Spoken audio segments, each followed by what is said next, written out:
Menutup telinga di sini adalah kiasan sebenarnya. Telinganya mungkin terbuka ketika Al-Quran dibacakan. Tapi mereka menutup apa? Menutup akalnya, menutup hatinya untuk mengolah apa yang mereka dengar. Jadi seakan-akan mereka tidak mendengarnya. Jadi seperti gini, kalau kita menasehati seseorang, lalu eh, mereka yang mendengar nasihat itu tidak menutup telinganya, gitu. Itu kedengaran gitu. Tapi kalau nasihat kita itu tidak diolah, gitu, tidak dipikir, gitu, eh, itu sama aja gitu, tidak ada pengaruhnya. Itu sama dengan sebenarnya apa bedanya orang yang menutup telinga dari sebuah nasihat dan orang yang membuka telinganya dari sebuah nasihat, tetapi dia tidak mau di dalam hatinya udah ada penolakan gitu. Sama aja gitu. Sama aja dengan menutup telinga juga gitu. Ya, masih Pak. Seperti itu. Jadi ini sebenarnya kinayah juga.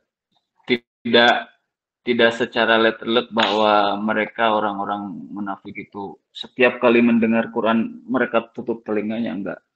Tapi mereka menolak ya dalam hatinya untuk memahaminya gitu, untuk memikirkannya gitu. Kenapa? Karena mereka takut kalau sampai itu mereka direnungkan gitu. Mereka takut bahwa itu justru akan membawa mereka kepada kecondongan kepada iman. Kecondongan kepada iman yang kemudian akan membuat mereka meninggalkan agama mereka. Karena bagi mereka wahwa indahum mautun. Bagi mereka keimanan itu sama dengan kematian. Jadi mereka merasa bahwa mereka mati kalau jadi orang beriman tuh. Bagi orang mereka itu menjadi orang beriman tuh sama saja dengan memasukkan diri mereka ke dalam kebinasaan. Gitu. Sehingga mereka nggak mau eh, apa menerima kalam-kalam atau bacaan Al-Quran. Gitu. Itu. Wallahu kemudian Allah Subhanahu wa taala di dalam ayat ini berfirman wallahu muhyitum bil kafirin dan Allah adalah zat yang maha meliputi orang-orang kafir. Allah meliputi. Meliputi itu artinya melingkupi dari berbagai arah. Artinya tidak ada kondisi keadaan orang kafir itu yang luput daripada Allah Subhanahu wa taala. Ilman wa qudratan. Artinya secara pengetahuan maupun secara kekuasaan. Orang kafir itu apapun yang mereka lakukan, apa yang ada di dalam hati mereka, termasuk di dalamnya ya orang kafir itu orang munafikin. Cuma ini beda. Orang munafik dan orang kafir itu sama pada hakikatnya. Bedanya cuma di luarnya saja. Jadi kayak gini, kayak kayak apa ya? Kayak ini Bu, kayak combro, combro gitu.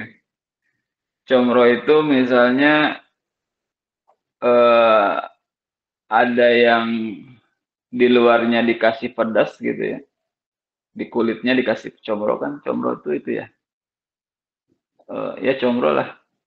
Yang di luarnya tuh dikasih pedas gitu kan, itu kelihatan pedasnya dan di dalamnya juga dikasih pedas juga gitu. Nah itu kelihatan pedasnya. Namanya kan combro pedas. Gitu. Tapi ada combro yang di luarnya tuh nggak dikasih pedas, tapi di dalamnya dikasih pedas. Kan itu sama-sama pedasnya gitu. Sama-sama itu combro pedas judulnya itu.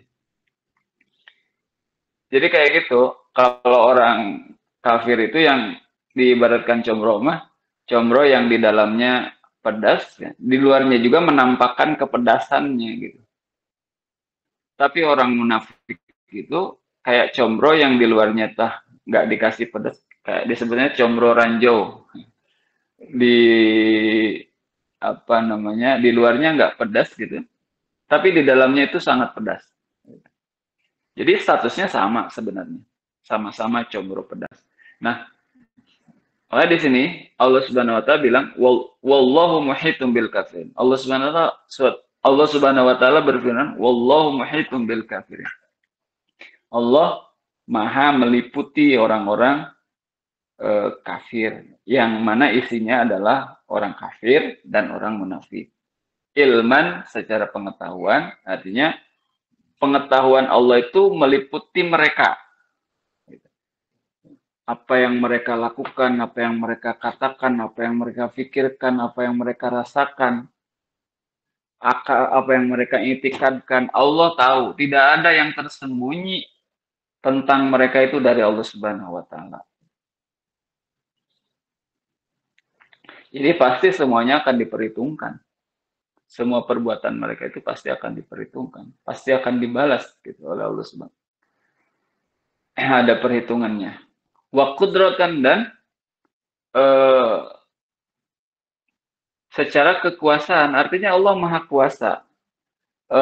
Kalau Allah berkehendak untuk menyiksa mereka atau mengazab mereka saat itu juga gitu, atau mengapakan mereka, itu Allah Maha Kuasa.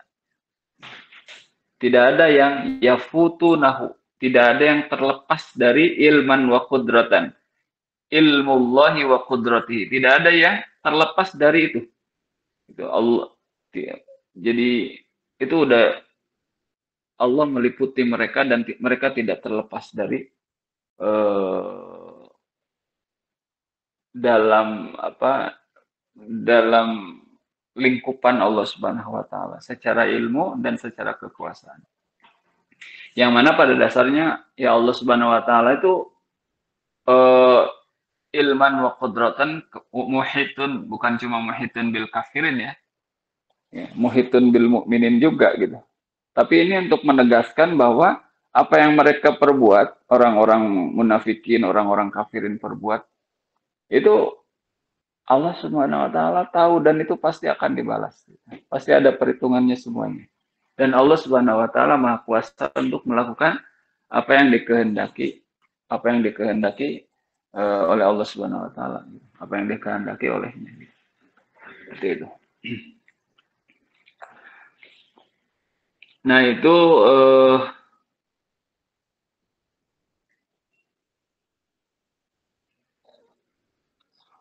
itu sifat-sifat atau pemisalan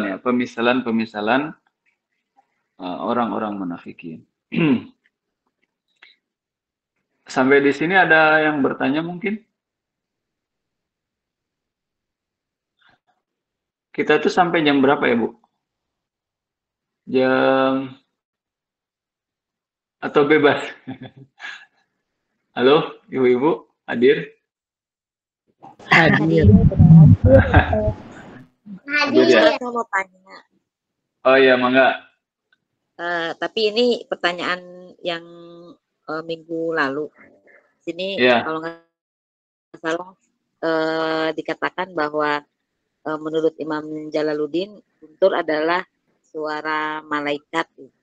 Apakah ini pun juga, maksudnya ini secara jadi kalau kita dengar guntur tuh, apakah itu tuh memang suara malaikat atau hanya sekedar dimisalkan saja gitu? Oh, ya, itu sebenarnya adalah dalam hadis, Bu.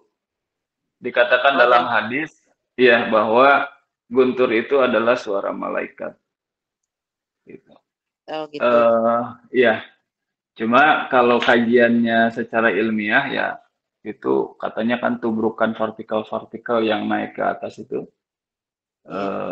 Ya secara ilmiahnya mungkin penjelasannya begitu, tapi secara gaibnya itu adalah suara malaikat. Wallahu alam.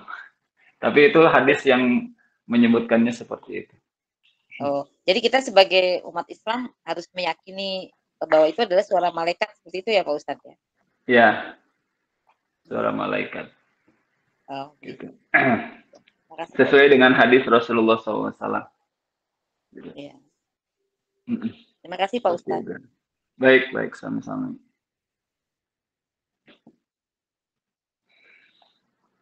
Ada